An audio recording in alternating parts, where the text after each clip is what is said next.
আজ একটা সুন্দর জিনিস দেখাবো। আপনি হঠাৎ কোথাও ঘুরতে যাচ্ছেন অথবা আপনি যেখানে আছেন জায়গাটা দেখতে খুব সুন্দর, কিন্তু আপনার কাছে হঠাৎ মন চাচ্ছে আপনি মোটো ব্লগ করবেন। আপনার কাছে কোনো মাউন্ট নেই, কোনো অ্যাকশন ক্যামেরা নেই, তাহলে আপনি কীভাবে ভিডিও করবেন? একটা সহজ টেকনিক দেখাই দিচ্ছি আজকে। এই যে আপনার ফোন থেকে কাভারটা খুলবেন, কাভারটা এভাবে ভিতরে দেবেন, তারপর আপনার ফোনটা এভাবে আটকায় নেবেন। তারপর হচ্ছে আপনি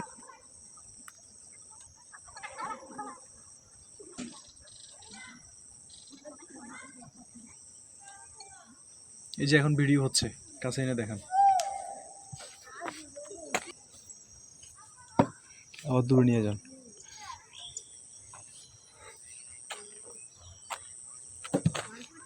ঠিক আছে।